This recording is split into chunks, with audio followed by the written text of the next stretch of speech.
Hello, hello everyone. Happy Thursday. We are back. It is DC time. Yay. Surprising enough, not a lot of content came out for DC, like in terms of movies and stuff. Not a lot of content came out. I was actually surprised. Like, I was dead ass about to add Wonder Woman 1984 to my list for the worst movie. And I was like, oh, that came out in 2020. Whoops.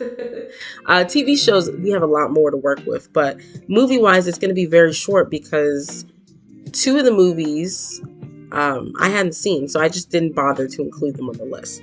That would be Batman, Soul of the Dragon, and Justice League Society World War II.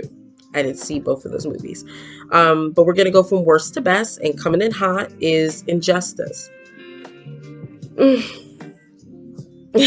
I had plans to not see this movie. I watched this guy's review. His name is Sen. Y'all, he's so cool. He's like the coolest blurred that I'm subscribed to, which is Black Nerd. So go check his channel. I'll put it in the description. But anyways, he made a video on Injustice, and I just couldn't believe how how much it strayed from the comic. Like, I just couldn't believe it. So I was like, I'm not really going to watch it. But then my friend and I, we were talking and we were like, you know what? If it comes on HBO Max, I'm going to call you and we're going to watch it. And he ended up calling me.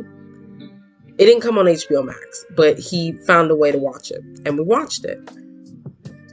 It was everything Sen said in his video and more. It was just horrendous. Like, I can't. First of all, before we even get into like the meat and potatoes, the art style, I did not like it at all. And this is the same art style that they used for that Mortal Kombat movie that came out this year as well. And that movie was kind of ass as well. Like, the art style, I did not like it. Everyone looked like they had been eating steroids since they were a baby. It was just like, bam, like, it was just too much. It was like on the level of Flashpoint Paradox. You know how everyone looked juiced up in that movie? No. So that's strike one. Strike two, you kill the Flash within 6 minutes of your movie. 6 minutes. I asked, because I was watching it on the phone, I was like, pause it and tell me what that time says. It said 6 minutes. You killed the Flash, who was integral to the Injustice storyline. You killed him in 6 minutes. From then on, I said, okay, this is going to be dog shit. Like, there's no way around it. And then we just kept watching, and I was just so bored. I was so bored. Like, what is happening? Why is this happening? You brought in people who were not originally part of the story. You brought in Ra's al Ghul. What was he doing there? I'm sorry. You brought in Mr. Terrific. For what? Then you couldn't be bothered to have him and Cyborg on screen at the same time. I guess you met your quota for black superheroes. It was just like, just ridiculous. Oh my god. Then you bring in this other Superman at the end of the film. I just don't understand. Then the whole thing is wrapped up after the Superman fight, which Prime Earth Superman, he gets demolished for some reason. I don't understand how that works, but DC, any chance they have to show Superman get mollywopped, they're gonna do it. They're gonna do it, especially in animated media. You wrap it up with Lois Lane from another Earth coming in, who lost her Clark, and then he's like, okay, I'll just go to prison, and he flies off. That's it. That's the movie. I couldn't believe that we wasted an hour and some change of our lives looking at this. Like, I just couldn't. And then the way Nightwing died was even different. Like, why would you change that? Why would you change it from him? He hit his, I think his neck. It hit like a jagged rock, right? And it was framed like an accident on Damian's end in the comic. But in here, Damian throws his little thing and it whacks Nightwing in the temple, and then that's it. Like, what? there's just so many things wrong with that damn movie. So it's at the bottom of the list. It is complete garbage in my opinion. But I feel like if you've never played the games or you've never like read the comic, you might like it because evil Superman. I'm so tired of evil Superman. Anyways, moving on. I'm sorry, I spent way too much time on that. Moving on. We have the Suicide Squad. Now, I haven't seen this movie, but I mean, I saw like bits and pieces. I've not seen it as a whole. I've heard it's really, really good though. And that's why I just put it here. It's not necessarily bad. It's just, that's kind of where it belongs on the list. So I'm gonna watch it though, maybe. Next is Batman, The Long Halloween Parts 1 and 2. A surprise hit for me. I really enjoyed these two movies. I'm glad that they split the story into two parts. I love a good whodunit, a good mystery thriller, and it delivered from beginning to end. Like, I was at the edge of my seat, leaning up, like, who was the holiday killer? Who, how, what? They led you down different paths, little red herrings. I thought it was Harvey Dent at one point, you know, but the movie fell apart when we found out who the holiday killer was. And this automatically reminded me of Batman Hush. When we found out who Hush was, it completely destroyed the rest of the movie. It made me look back at the rest of the movie like, this doesn't make a lot of sense. So at the end of this movie, these two movies, in part 2, we find out the holiday killer was Harvey's wife. I think her name was Gilda. Now in the comics, she was the holiday killer, but she worked with, what is his name? What is his name? What is his name? I'm going to Google it right now. Right now. Okay, so I finished looking it up.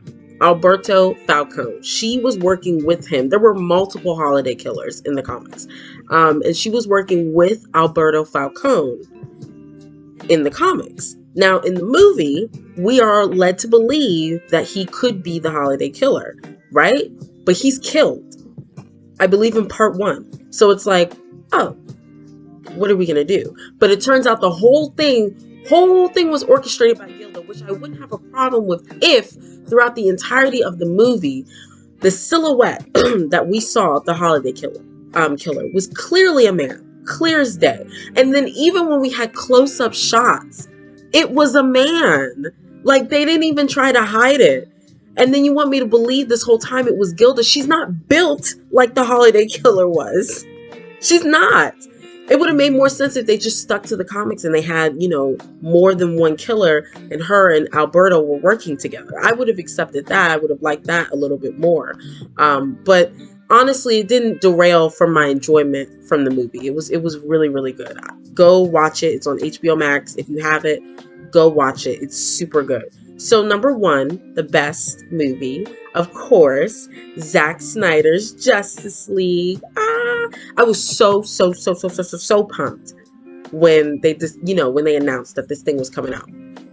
I was like, oh my God, we're actually getting it. Like, this is crazy. And then it came out and it was everything that I wanted and more.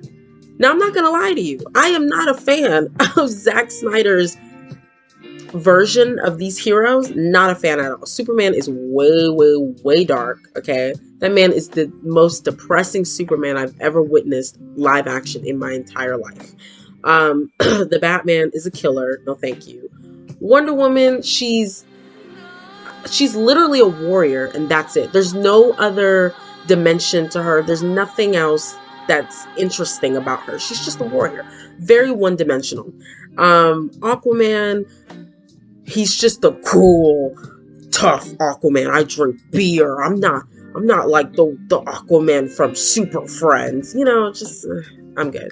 The Flash, he was kind of a moron and his jokes did not land. They landed a bit more in Zack Snyder's cut. Who else am I missing? Cyborg. Cyborg was, you know, in the original cut, they didn't give him a story. They actually chopped out his story. Fuck you, Josh. But In Zack Snyder's, they did not do that. Cyborg had a story. He was the heart and soul of this film. And it was great. I watched this movie like at least 3 times, and it's 4 hours long. So you can imagine how that went. It was just great. Dark side, granny goodness, everything dealing with Apocalypse was just incredible. Steppenwolf had such an upgrade. Everything was just so much better. I'm so glad Snyder got to put his vision out there. You know, no matter how much I may disagree with it, he got to put his vision out there. It kicked ass.